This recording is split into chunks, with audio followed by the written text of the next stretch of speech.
নমস্কার, কেমন আছেন আপনারা সবাই? দেবযানীস রান্নাঘরে আপনাদের স্বাগত জানাই। আজকে বানিয়েছিলাম এগ কারি।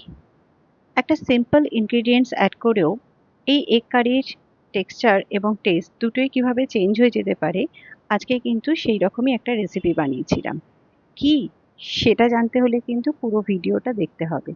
ভালো লাগলে অবশ্যই আমার চ্যানেলটাকে ফলো করবেন আর একটা লাইক, শেয়ার, সাবস্ক্রাইব করে দেবেন। এখানে আমি কড়াইতে দিয়ে দিচ্ছি কিছুটা পরিমাণ তেল। এর মধ্যে ডিমগুলোকে আমি সেদ্ধ করে রেখেছিলাম। ডিমগুলোকে ভেজে নেব। একটা হালকা ছুরি দিয়ে একটা হালকা করে প্রিক করে দিচ্ছি ডিমগুলোয়। এতে মশলা নুন মিষ্টিটাও ভালো মতো ঢুকে যাবে এর মধ্যে।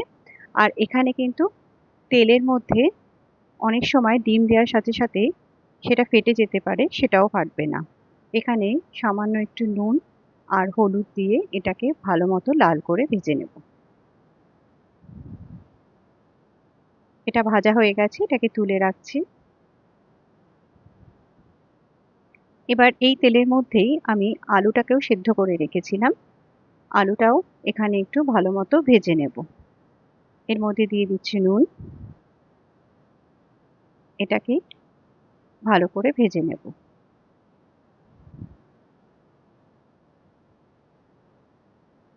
আলুটাও এখানে ভাজা হয়ে গেছে একদম। আলুটাকেও তুলে রাখবো। এবার এই তেলের মধ্যেই দিয়ে দিলাম গোটা গরম মশলা, মানে দারচিনি আর এলাচ। এবার দিয়ে দিলাম এর মধ্যে পেঁয়াজ কুচি। পেঁয়াজটাকে ভালো মতো লাল করে ভেজে নিয়ে এর মধ্যে দিয়ে দিলাম রসুন বাটা। রসুনটাকেও এর সাথে মিশিয়ে নিলাম। এবার এখানে দুটো মিডিয়াম সাইজের টমেটো ক্রাশ করে নিয়েছিলাম, সেটাও কিন্তু এর মধ্যেই দিয়ে দিলাম। আর দিয়ে দিচ্ছি সামান্য একটু আদা বাটা। এটাকে ভালো করে মিশিয়ে নেব। এবার এখানে দিয়ে দিচ্ছি হলুদ গুঁড়ো, ধনে গুঁড়ো, জিরে গুঁড়ো আর একটু কাশ্মীরি লঙ্কার গুঁড়ো। একটু সামান্য জল দিয়ে মশলাটাকে একটু কষিয়ে নেব।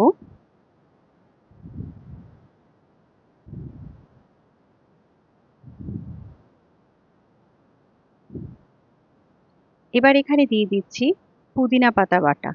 এটাই কিন্তু এই ডিমটাকে একদমই অন্যরকম একটা টেক্সচার দেবে, প্লাস এটার টেস্টটাও কিন্তু একদমই চেঞ্জ হয়ে যাবে। এটাকে আমি ভালো করে মিশিয়ে দিলাম। আমি কিন্তু এরকম পুদিনা পাতা বেটে রেখে দিই, আপনারাও রেখে দিতে পারেন। বিভিন্ন রান্নায় দিলে কিন্তু এটার টেস্টটাই একদম চেঞ্জ হয়ে যায়। আমি ডিম আর আলুটাকে মশলার সাথে একটু ভালো করে কষিয়ে নিলাম।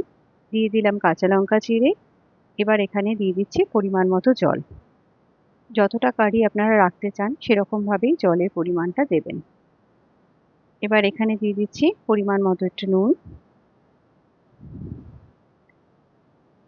এটা ফুটে উঠলে এখানে সামান্য জলের মধ্যে একটু ময়দা গুলে এর মধ্যে দিয়ে দিলাম, যাতে এটার একটু থিকনেসটা হয়। আর দিয়ে দিলাম 1 চামচে ঘি আর একটু গরম মশলার গুঁড়ো। এবার এটাকে ভালো করে মিশিয়ে নিয়ে একবার ফুটিয়ে নিলেই কিন্তু এটা একদমই রেডি হয়ে যাবে।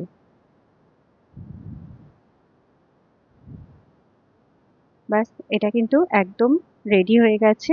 আপনারা দেখে বুঝতেই পারছেন এটা কতটা, মানে টেক্সচারটাই একদম একটু অন্যরকম হয়ে গেছে পুদিনা পাতা বাটা দেওয়ার জন্য।